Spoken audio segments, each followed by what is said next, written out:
10-year-old's roadmap to financial freedom. How to turn $50,000 into $5 million by age 30. Now we have to assume that this 10-year-old has $50,000. Where would a 10-year-old get $50,000? Maybe the 10-year-old's 45-year-old parents have a house that they can take a cash out refinance on and extract $50,000 of equity from that house.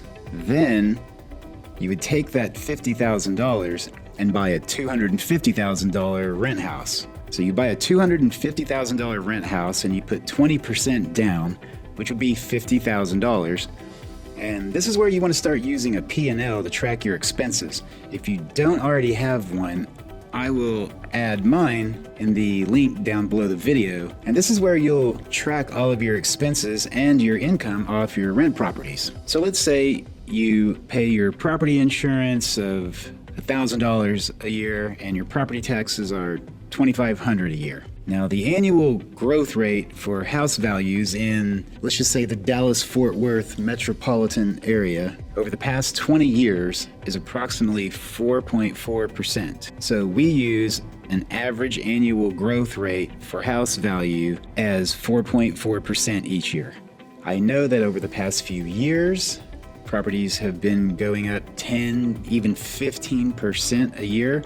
That's not realistic, it's not practical. So we're gonna go with something conservative for this example, or something realistic. So the $250,000 rent house appreciates 4.4%, and after its first year, now the house is worth $261,000. So you've had a net value gain of $11,000. The return on investment for that $50,000 is 22%. And the whole time, it's been collateralized by a piece of real estate. Let's say you take a 30-year amortized loan at 7.5%, and I'm not saying that that's what the rate would be. This is just an example, and I'm using 7.5%. So if you have a 30-year fixed amortized loan at 7.5% on a $200,000 loan amount, that's $1,398. Your monthly property tax is $208. Your monthly insurance is $83. Your total monthly expenses are $1,689.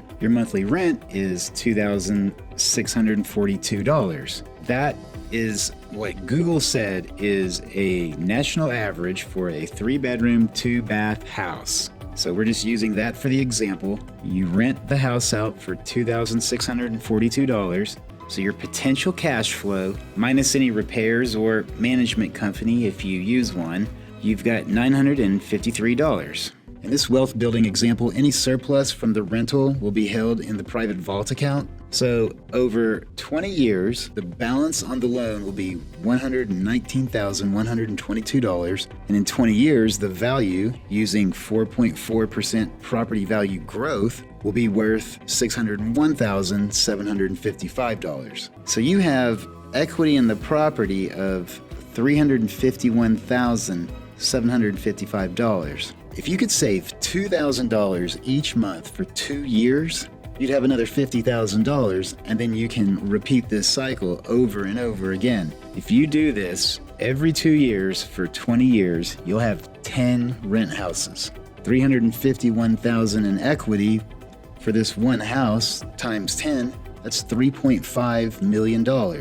Now, this is where it also gets a little bit confusing, but exciting. Your monthly deposit to your private vault account for the rent that you collect is $2,642. You take a monthly policy loan that is used to pay the rent house mortgage and expenses of $1,689. Now you can deposit up to $1,689 extra each month into this account, and it'll earn you over 5% a year tax-free. Isn't it nice to know that you'll be able to put your money somewhere in the future that'll guarantee you over 5% interest tax-free?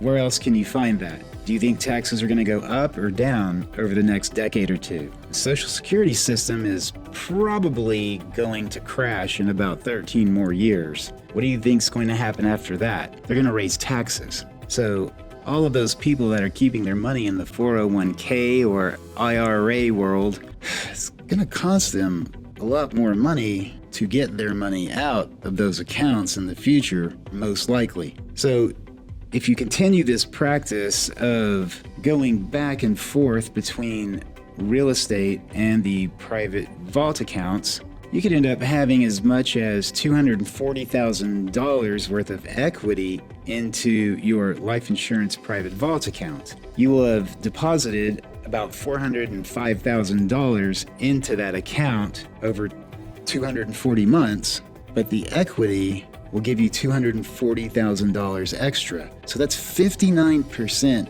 tax-free growth over 20 years. You're never going to be able to get that in a big bank. The rental properties and the rents will both go up over time, but the game plan and the percentages stay the same. This is how a 10-year-old can be financially free and turn $50,000 into $5 million by age 30. I'll see you in the next lesson. Make sure and check the video down below for the P&L chart, and then until the next time, stay ahead of the curve.